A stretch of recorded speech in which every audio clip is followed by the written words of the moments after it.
नमस्कार, वंदे भारत भारत तक देख रहे हैं आप। आपके साथ मैं हूं सांची त्यागी। रूस और यूक्रेन के बीच में जंग छिड़ी तो रूस पर कई तरीके के प्रतिबंध लग गए। प्रतिबंध के बाद लगा कि रूस इससे बिखर जाएगा। हालांकि रूस ने अपने आप को संभाल कर रखा, लेकिन इन सब के बीच में कई दावे भी सामने आए। इनमें से एक दावा एक खबर के रूप में इस समय सुर्खियां बटोर रहा है। खबर है कि रूस ने भारत और म्यांमार को बेचे हुए अपने हथियार वापस खरीद लिए हैं। कहा जा रहा है कि रूस के पास हथियारों की कमी पड़ गई, जिसके बाद उसने मिसाइलों को खरीदना शुरू किया है। ये वो मिसाइल हैं जो रूस ने भारत और म्यांमार को बेचे थे।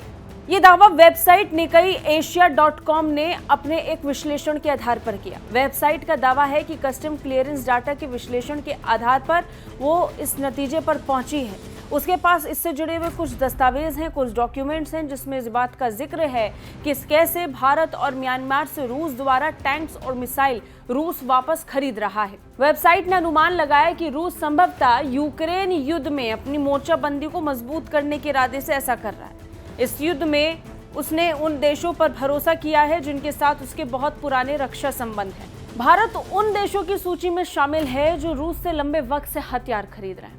और हाल ही में हमने देखा कि कितने बड़े स्तर पर भारत लगातार अपनी रक्षा साझेदारी को जारी रखे हुए। हालांकि भारत ने भी अपनी रक्षा साझेदारी में कुछ बदलाव करते हुए पश्चिमी देशों से हथियार खरीदना शुरू किया है। इन सब के बीच में ये खबर वाकई पूरी दुनिया को हैरानी में डालता है और सवाल कई सारे इससे खड़े हो रहे हैं। सवाल ये कि क्या रूस अपने भविष्य की तैयारी के खातिर भारत और म्यांमार से अपने बेचे हुए हथियार खरीद रहा है, या फिर रूस के पास हथियारों की कमी हो गई है। यूक्रेन युद्ध को देखते हुए अमेरिका, यूरोपियन यूनियन और जापान ने रूस को हथियार बेचने पर प्रतिबंध लगा रखा है। निकाई एशिया.com के मुताबिक उसे रूस पहुंची खेपों के बारे में कस्टम क्लियरेंस डाटा अमेरिकी रिसर्च फर्म इंपोर्ट जीनियस से मिले। इसके अलावा उसने भारत और बाकी स्रोतों से प्राप्त निर्यात आयात आंकड़ों का भी अध्ययन किया। इसमें उसने हथियार के अन्य पार्ट्स और कलपुर्जों के रूस में हुए आयात पर गौर किया। इन हथियारों में टैंक और मिसाइलें भी शामिल थी। निकाई एशिया का दावा है रूसी सेना के लिए टैंक बनाने वाली कंपनी यूरल वोगनजेवॉर्ड ने म्यांमार की सेना से 2 करोड़ 40 लाख डॉलर के सैन्य उत्पादों का आयात पिछले साल 9 दिसंबर को किया था। इन कलपुर्जों का उत्पादन पहले इसी कंपनी ने किया था।